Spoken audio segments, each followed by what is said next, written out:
comunidade judaica tem várias instituições próprias, escolas judaicas, as sinagogas e até mesmo um hospital, como é o caso em São Paulo do Hospital Israelita Albert Einstein. Mas por que a comunidade criou um hospital para chamar de seu? O que tem de judaico no trabalho de um hospital? E de que forma a instituição se relaciona com a comunidade e os valores judaicos atualmente? Eu sou Amanda Hatzir, estudiosa de temas ligados à cultura judaica e sociedade israelense, e esse é o E Eu Com Isso, podcast do Instituto Brasil-Israel. E eu sou Anita Efraim, jornalista e fanática por futebol. Nosso entrevistado hoje é o Dr. Sidney Klausner, presidente do Einstein. Sidney, muito obrigada por estar aqui com a gente hoje, é um prazer. Eu que agradeço, Anita, Amanda, pelo convite, gentil convite, para falar um pouquinho dessa que é talvez uma das entidades judaicas de maior expressão, não apenas no Brasil, mas como a gente tem visto em outros países do mundo. Sim, fica muito claro isso, né? Como o Einstein, ele é provavelmente a instituição judaica mais conhecida para fora da comunidade, né? Todo mundo sabe o que é o Einstein recebe pacientes de diversos lugares do Brasil, acho que até por isso é tão importante a gente falar sobre o Einstein como instituição judaica, né? Bom, vocês começaram já na introdução falando um pouquinho por que o Einstein foi fundado, né? Então, o Einstein tem na sua história, e no ano passado nós tivemos aí o orgulho de completar 65 anos da fundação da sociedade, mas ele foi fundado por um grupo de médicos visionários, médicos da comunidade judaica, que viram na forma de retribuir à sociedade brasileira o acolhimento que a comunidade judaica teve no pós-guerra, quando emigraram para o Brasil, na forma de um hospital. Por que um hospital? Porque talvez a palavra que faça mais sentido, na verdade, o que faz mais sentido para o judaísmo é a vida.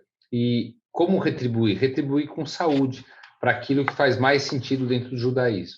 E assim lançaram a Sociedade Beneficente Israelita Brasileira Albert Einstein em 1955. E, olha, naquela ocasião, eles precisavam realmente juntar recursos para poder edificar um hospital. E era tão importante porque nem todos os hospitais recebiam não só médicos da comunidade judaica da maneira com toda a igualdade, vamos dizer assim, isso já acontecia também em Nova York, mas também os pacientes que fossem da comunidade ter um ambiente propício, com respeito ao Shabat, com regras de kashrut, e viram aí uma forma desta retribuição. O hospital foi abrir as portas em 1971 e quando fundado, a decisão seria um hospital privado, um hospital com interesses de lucro ou um hospital filantrópico.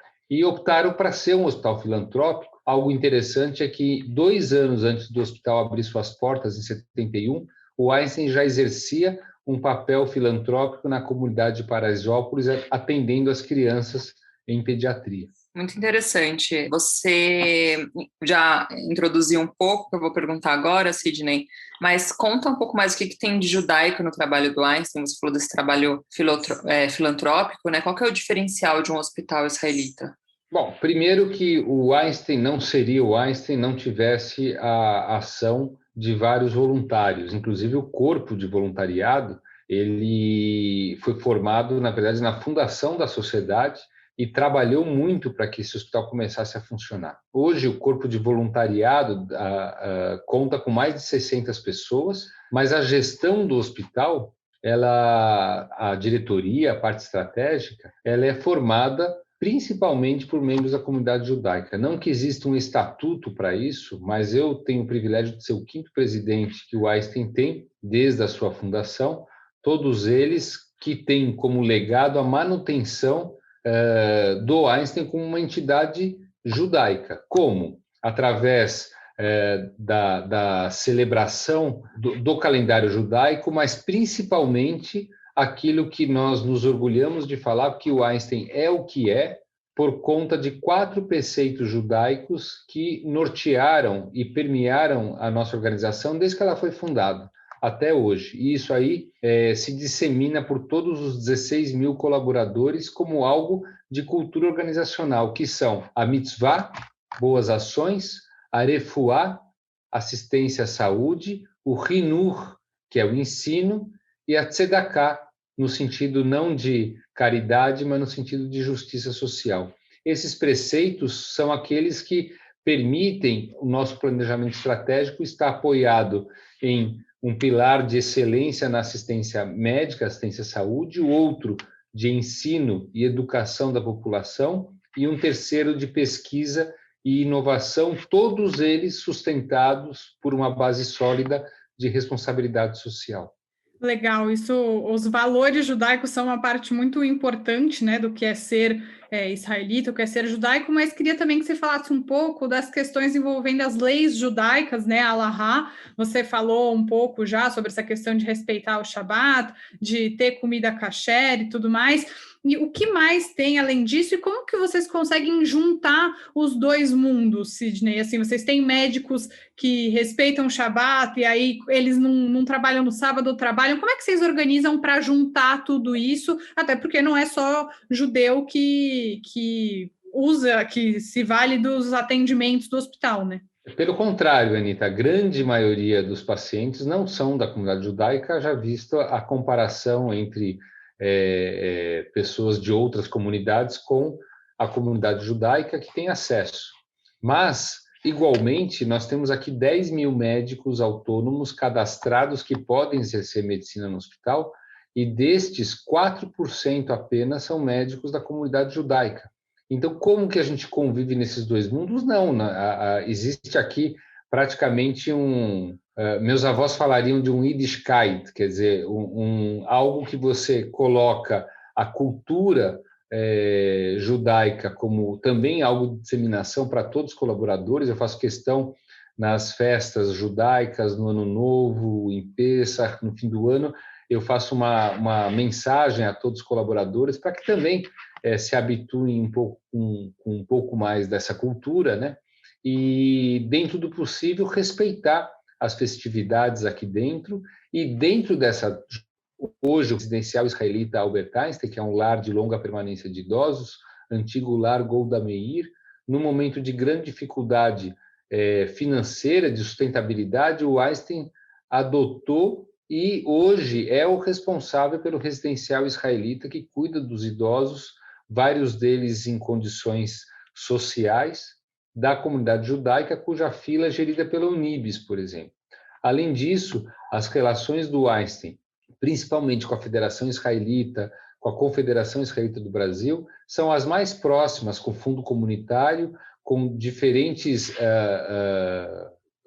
correntes do judaísmo, com rabinos que frequentam aqui para fazer visita, trazer um pouquinho de conforto religioso e fé. E aí são todas as linhas judaicas, não tem um monopólio de alguma delas, digamos assim. Não. Aqui frequentam nas visitas, junto com o nosso corpo de voluntariado, o Rabino Adrian da Shalom, rabinos da CIP, rabinos do Centro Novo Horizonte, rabinos do Chabad. Então, todos eles fazem como se fosse um revezamento nas visitas aos pacientes que assim desejarem, né? Mas Sukkot, a gente monta uma cabana lá fora, talvez o serviço de Rosh Hashanah e Yom Kippur seja um dos mais, vamos dizer assim, atrativos por não ter uma cobrança, ele é gratuito, num anfiteatro confortável, com estacionamento, porque isso também nasceu como algo muito pequenininho que pudesse trazer para pacientes e para médicos a oportunidade de viver um pouco das rezas de Rosh Hashanah e Yom Kippur enquanto estivessem aqui. E ao longo dos anos, a gente foi se vendo obrigado a ampliar, dada a demanda dentro da comunidade como uma opção a mais de sinagoga aqui dentro. Temos uma sinagoga que funciona todos os dias para quem quiser. Muito legal. Muito legal toda essa relação de acolhimento, né? E o Einstein, ele é uma referência de excelência, né? Para todo mundo. E é visto como um hospital de elite também, né? Nem todo mundo, né, da própria comunidade, inclusive, pode pagar um tratamento lá. Você já falou desse acolhimento, né, que é feito com a ajuda da Unibis. E quais são as outras preocupações nesse sentido? Existem outros projetos? Na verdade, assim, talvez o que menos pessoas saibam é que o Einstein hoje tem mais pacientes do Sistema Único de Saúde do que do setor privado, através de parcerias governamentais, através de programas com a prefeitura, programas como o PROAD, que é o programa que todo aquilo que nós temos de isenção fiscal por ser uma entidade filantrópica, nós devolvemos ao Ministério da Saúde a forma de projetos demandados pelo Ministério, não necessariamente projetos que nós queiramos fazer, né? Entre esses projetos, por exemplo, estão projetos de segurança nas UTIs de 120 hospitais SUS pelo país, projetos como assistência à telemedicina em 540 leitos de UTI de forma digital pelo especialista nosso aqui, cardiologistas e neurologistas, que passam visitas por telemedicina junto com o intensivista local para ter uma avaliação especializada todos os dias, que foi muito importante no enfrentamento da pandemia no ano passado e continua acontecendo, porque isso aumentou em 3 vezes a capacidade por causa da pandemia. Disponibilização de plataforma da telemedicina para 30 mil médicos do SUS. Nós gerimos aqui em São Paulo 2 hospitais públicos, um deles fazemos a gestão, que se transformou na referência da prefeitura para atendimento à Covid, o Hospital Moisés Doit, no Mboimirim, e o outro hospital, não só a gestão, fazemos a operação inteira, que é o Hospital Municipal da Vila Santa Catarina, um hospital que ele atua em alta complexidade, especialmente oncologia clínica e cirúrgica, transplantes e maternidade de alto risco. Além disso, com a prefeitura, o Einstein gere 24 unidades de saúde, unidades básicas e pronto atendimento aqui na região da Zona Sul, e essas unidades são geridas, as práticas assistenciais são as mesmas aqui do Morumbi.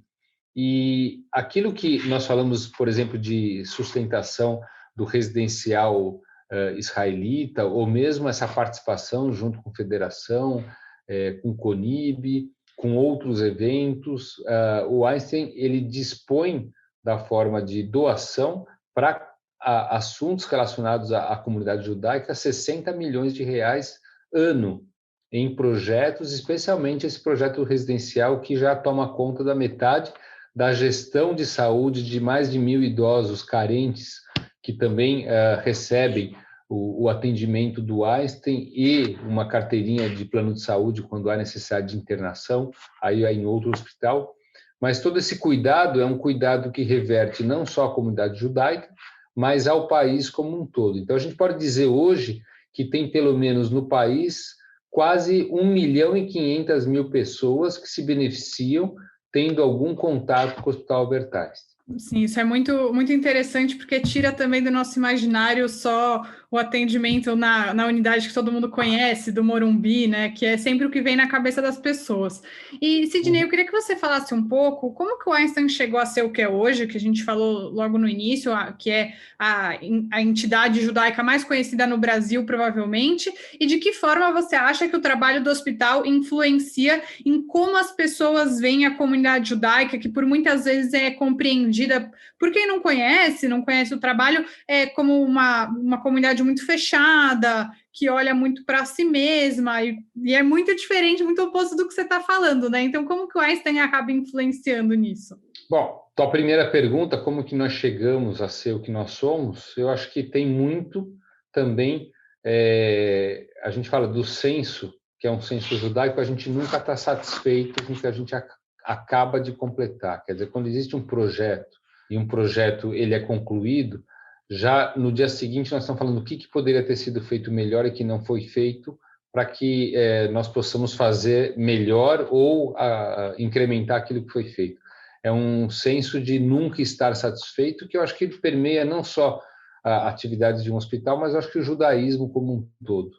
E graças à dedicação de inúmeros voluntários ao longo de todos esses anos, inclusive com projetos bastante arrojados, como ampliar o hospital, criar unidades avançadas, o primeiro hospital aqui da nossa região que criou unidades externas em busca do paciente, resolver problemas de mobilidade, todas essas iniciativas junto à saúde pública, iniciativas como criar um setor de ensino e pesquisa, que completa agora 22 anos, mas uma faculdade de enfermagem que tem 30 anos e quase 80% dos egressos enfermeiros dessa faculdade ficam na nossa organização, projetos arrojados como a Faculdade de Medicina, que deve ter a sua primeira turma se formando no fim deste ano numa edificação que vai ficar pronto, talvez uma das mais bonitas e icônicas que essa cidade já teve, que vai ser inaugurado, se Deus quiser, no fim desse ano. Ou seja, tem arrojo, tem um trabalho incansável de voluntários. Eu sou um voluntário e divido meu tempo entre minha prática como cirurgião do aparelho digestivo, até trazer nossa entrevista hoje por conta disso, mas toda essa dedicação de voluntários, com colaboradores, com uma cultura organizacional de pertencer a um propósito, como é aquele do Einstein, que é de levar uma gota de Einstein a cada cidadão, e antes era cada cidadão do país, e hoje eu digo para cada cidadão do mundo, porque o Einstein, ao longo do tempo, ele já foi também cada vez mais sendo percebido por outros países através de parcerias, através de representatividade, através de rankings. Então, ele chegou nisso tudo por conta de um trabalho de voluntários e um trabalho bem feito de nunca estar satisfeito com aquilo que a gente faz. Muito legal, Sidney. E eu imagino, né, que na sua posição como presidente, gerir, né, toda a complexidade dessa instituição não seja fácil, né? Ter que olhar para o todo, para dentro, para fora. E como presidente, quais são as suas preocupações para além da parte médica hoje? A minha preocupação é sempre, o setor de saúde é um setor muito complicado, né? Talvez é um dos setores de maior desafio na sua sustentabilidade, naquilo que ele se propõe em todos os países, em todos os governos. Quer dizer, a gente trazer um sistema de práticas melhores, melhor diagnóstico, melhor tratamento, que envolva a adoção tecnológica de maneira adequada, o uso de genética e que possa ampliar a acessibilidade de pessoas que sejam atendidas, é um desafio de qualquer sistema de saúde. E a sustentabilidade do nosso sistema aqui do Einstein também é algo que sempre vem à tona quando nós vamos nos desafiar a novos projetos. Então, é uma preocupação constante, é ampliar a acessibilidade de pessoas, é fazer com que o legado que eu recebi seja perpetuado, quer dizer, o legado de um hospital judaico, da comunidade judaica, que atue de uma maneira de excelência na medicina do mundo. A gente teve há um ano mais ou menos, o reconhecimento pelo ranking da Newsweek, que é um ranking que nunca tinha constado um hospital da América Latina. O Einstein foi considerado o 38º melhor hospital do mundo.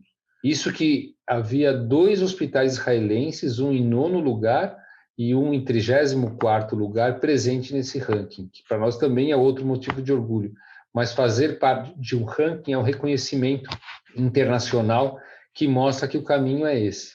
Então, eu tenho o desafio de perpetuar esse legado, um legado que eu recebi desde a fundação, o desafio de formar pessoas mais jovens que possam continuar e perpetuar o legado quando eu não estiver mais aqui nesse cargo, e de fato, fazer com que o nosso sistema se expanda e que permita que as pessoas que aqui atuam galguem degraus cada vez mais altos, também para a própria satisfação pessoal e da saúde do país. Sidney, muito do que você está falando sobre a excelência do Einstein é muito difícil de se construir sem a questão financeira, né? A questão financeira, ela é essencial. Eu queria que você explicasse um pouco como que funciona. Tem muita doação vinda da própria comunidade, de pessoas físicas, as próprias instituições repassam dinheiro. Como que vocês conseguem cada vez mais tornar o Einstein sustentável a partir também desse sistema tão conhecido dentro da comunidade, que é a doação dos próprios judeus?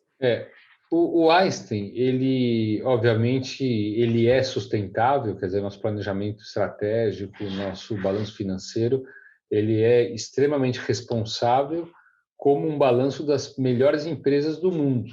Quer dizer, então existe um fluxo de caixa que permita com que a gente continue crescendo. Mas os grandes projetos sempre contaram com a participação de generosos doadores, filântropos, assim como o senhor José Safra, de saudosa memória, que nós tivemos aí há a tristeza de vê-lo partir no mês passado, mas sempre foi um contribuinte. O nosso ensino teve como largada a contribuição da família Scheiman, o senhor Abraham Scheiman, do Cláudio Scheiman, e que leva o nome do Centro de Educação em Saúde, que nós temos aqui no Einstein desde 2005. Mas o que a gente tem visto, obviamente, além das doações que nós recebemos de filântropos da nossa comunidade, e o ano passado, o enfrentamento da Covid foi um grande exemplo disso, a participação de doações por pessoas que nada têm de ligação com a comunidade judaica, mas que veem no Einstein a excelência da entrega da saúde da forma como aquela situação do ano passado exigia. O prédio que eu comentei para vocês, um dos grandes doadores do prédio é uma pessoa que não é da comunidade judaica. Quer dizer, acaba vendo o valor e que a doação, de fato, vai fazer diferença para a saúde de uma cidade, de um estado, de um país, de um grupo de pessoas que têm a mesma doença, por exemplo.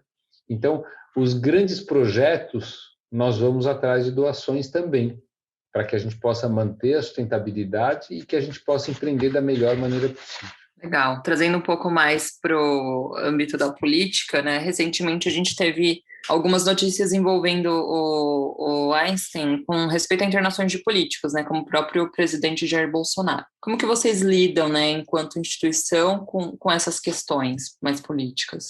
Olha, as questões não são políticas, as questões aqui são de saúde.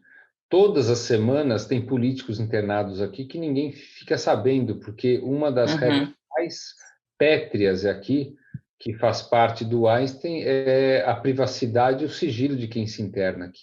Então, diferentemente de outros hospitais que até usam da imagem de alguns políticos para fazer o marketing do hospital, aqui, de novo, por semana tem 3, 4 políticos internados, 3, 4 celebridades internadas, que pouca gente vai ficar sabendo, a não ser que seja da vontade deste paciente e ele mesmo torne público aquilo que ele quer. Mas essa é a característica do Einstein, esse é o DNA do Einstein, e aqui todas as regras colocadas para qualquer paciente, tanto as regras quanto a medicina de excelência, tudo aquilo que nós colocamos como algo incorrompível, ele é feito da mesma maneira, não importa de onde vem o paciente, ou filiação partidária ou política. Na verdade, esse é um hospital que prima por tratar de pacientes e por preservar a saúde, não importa a origem de quem é. E já para a gente ir encaminhando para a nossa reta final, não dá para a gente falar de saúde, de hospital, sem falar da pandemia do coronavírus que a gente ainda está vivendo. Como que tem sido enfrentar esse desafio? O que mudou dentro do Einstein desde que isso tudo começou? E também quais são as estratégias de vocês para combater a desinformação, que é um grande problema que a gente está vivendo durante a pandemia? Bom, a estratégia ela já foi adotada há um ano, né? Desde o dia 1º de janeiro de 2020, quando as notícias vinham da China, o Einstein juntou um grupo de especialistas da Comissão de Infecção, Serviço de Comissão de Infecção Hospitalar, de pneumologistas, que se juntavam quase que diariamente para determinar quais os fluxos, a infraestrutura necessária, já com experiência de pandemias passadas, como a SARS, H1N1, que o Einstein já teve a oportunidade de enfrentar. Tanto que o primeiro diagnóstico, se não tivesse um laboratório tão bem preparado para fazer o diagnóstico, nós não teríamos o primeiro diagnóstico do país sendo feito aqui, no dia 26 de fevereiro do ano passado. A partir daí, a informação passou a ser algo fundamental, e para isso foi criado o blog Vida Saudável, onde diariamente nós atualizávamos a população, aplicativos como o Covid Log, que permitia médicos e pacientes se atualizarem acerca das diretrizes para o enfrentamento. Aqui o Einstein procurou, de fato, ter o maior protagonismo possível nas questões de saúde pública, como eu falei, transformando um hospital inteiro em referência, ampliando em 100 leitos a sua capacidade, ampliando através também de doações leitos de UTI por outros hospitais que nós gerimos, o Pronto Atendimento do Campo Limpo, o da Vila Santa Catarina, O Einstein, no momento do pico da pandemia, 1/3 dos leitos de UTI do município eram de responsabilidades do Einstein. Então, isso foi fundamental para que o Einstein, de fato, exercesse o protagonismo que exerceu no enfrentamento da pandemia, até como uma oportunidade de fazer valer o nosso propósito, que é retribuir à comunidade, à sociedade brasileira maior, com saúde. E isso foi feito de inúmeras formas, desde doações que chegaram a outros estados, até a disponibilização dos nossos centros de telemedicina, a disponibilização e até a criação de um modo de teste para a Covid que não havia sido feito em nenhum lugar do mundo, que é o teste de última geração, de genômica, nós chamamos de sequenciamento de última geração. Quer dizer, teve uma participação exatamente aquela que o DNA e a missão do hospital manda, que é retribuir à sociedade maior com aquilo que nós entendemos que é uma gota de Einstein. E isso foi feito em parceria com várias esferas governamentais, e inclusive partindo daqui mesmo. O investimento do Einstein no enfrentamento foi de 90 milhões de reais, entre insumos, equipamentos de proteção individual, investimento em respiradores, não só para o setor privado, pelo contrário, quando a epidemia estava controlada aqui no setor privado, todos os ventiladores, respiradores para UTI foram transferidos para o Hospital do Embu-Mirim, esse que virou referência, que tinha 520 leitos, um dos maiores centros de atendimento à Covid da América Latina, se não o maior, exclusivos para a Covid.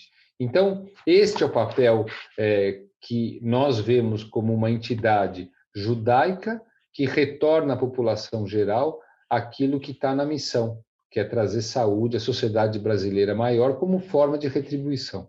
Muito legal, é uma mensagem, acho, importante, assim, para trazer, né, principalmente em quem não conhece a fundo o trabalho do Einstein, a importância. Acrescentando ainda, Amanda, desculpe, claro. Ainda o papel do nosso setor de pesquisa, que liderou as pesquisas que levaram à conclusão daquilo que não é importante para ser usado como tratamento preventivo ou tratamento precoce, publicadas nos jornais de maiores impactos aqui do mundo.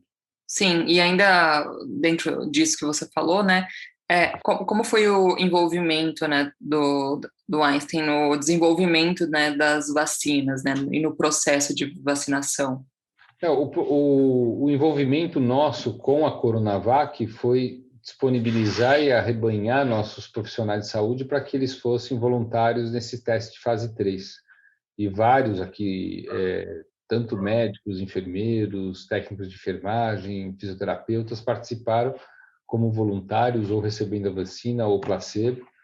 E no momento em que ela ficou disponível para o profissional de saúde receber, a Secretaria Municipal nos repassou uma quantidade muito aquém daquela que a gente ainda vai precisar para todos os nossos colaboradores de saúde, mas nós iniciamos a vacinação aqui desde o primeiro momento em que a prefeitura designou profissionais de saúde para dar início à vacinação. E só para complementar essa pergunta, vocês têm conseguido vacinar, além dos profissionais de saúde, os profissionais que trabalham fora, os profissionais da limpeza, trabalham, vocês têm conseguido fazer isso até o momento? A gente considera profissional de saúde todos aqueles que trabalham aqui dentro, administrativos, fono, físios, que nem se falou, profissionais de copa, de limpeza. E isso aqui está sendo, aos poucos, chegando a vez de cada um desses grupos, porque a diretriz é que, primeiramente, seriam vacinados aqueles que têm contato direto com o paciente portador de Covid, especialmente no pronto atendimento e na UTI. E isso está sendo feito. Na sexta-feira, passamos a convocar também profissionais da administração, administrativos que ficam nas enfermarias também, e assim nós vamos seguir para todos os profissionais. São 28 mil vacinas que deverão ser dadas aqui para os profissionais do Einstein. 28 mil pessoas ou são 28 mil doses? Então são 56 mil doses, né? Porque nós estamos falando de 16 mil colaboradores, e aí entram aqueles contratados em regime de não de contratação CLT, os terceiros também são considerados. Entendi. E só você pode dar uma palavrinha final, Sidney, sobre o que você tem achado da vacinação, o que você tem observado agora, enquanto um gestor da saúde também, o que você tem achado do Brasil no geral? Em primeiro lugar, assim, as vacinas vão estar cada vez mais disponíveis. Eu vejo como a única salvação para a gente sair do momento atual em que a gente vive com a pandemia aí rondando e assolando todos os países do mundo. Então, eu não vejo motivo para que a gente não vacine a nossa população como um todo. Todas as vacinas disponíveis, por enquanto, no mundo, são 5, né? Mais a Sputnik, né? O que eu sinto é que cada vez mais a gente vai ter que empreender para que uma maior parte da população seja vacinada. Este, para mim, é a luz no fim do túnel. É muito legal, acho que é o que a maioria de nós espera também, e eu queria, em nome do podcast, do IB, agradecer muito a sua participação, foi esclarecedor, a contribuição foi muito bacana aqui para o nosso podcast, e que bom que deu certo. Muito obrigada, Sidney, seja sempre bem-vindo. Eu que agradeço a oportunidade e parabéns pelo trabalho de vocês. Obrigada. Até a próxima. Oi, aqui é a Malca e hoje eu trago para você as notícias do mundo judaico. Take a look what we become, it's been so long. Getting you out of my life, I feel so strong. Set me free, feel my beat and heart in perfect harmony. Don't let me down. Essa é a música que irá representar Israel no Eurovision desse ano. Para quem não conhece, o Eurovision é uma competição de canções originais onde participam países europeus e também Israel. A canção que vocês acabaram de escutar é Set Me Free, da cantora Eden Elen, que é filha de etíopes e natural de Jerusalém. Após ganhar o Next Star, um reality show estilo Ídolos, a cantora tenta levar o prêmio de volta para casa depois da vitória da neta em 2018 com a música Toy.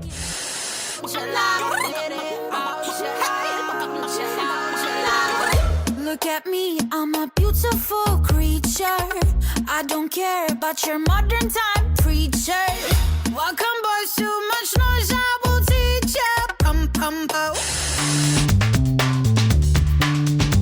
O Egito abriu na terça-feira sua fronteira com a faixa de Gaza indefinidamente, disse uma fonte de segurança, enquanto organizava negociações de reconciliação interpalestinas. Rafah é a única passagem para o mundo exterior para Gaza, um enclave densamente povoado de cerca de 2 milhões de palestinos, sendo que metade deles vive abaixo da linha da pobreza.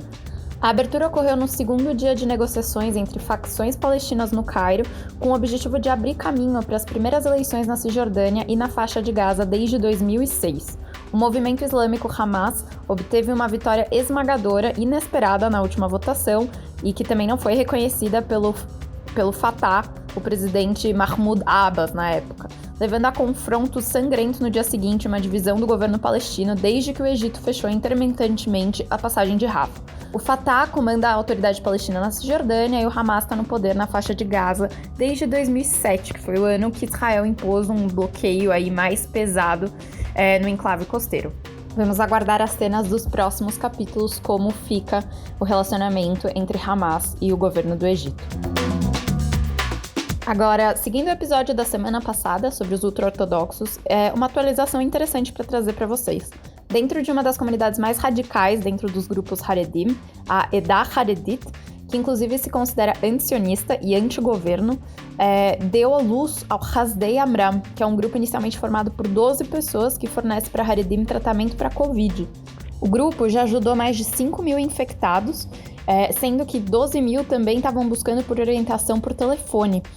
Então até respiradores já foram providenciados para os atendidos do grupo. Interessante isso, essa é uma nova visão dos ultra-ortodoxos com o Covid. Então essas foram as notícias do mundo judaico dessa semana e eu vejo você na semana que vem.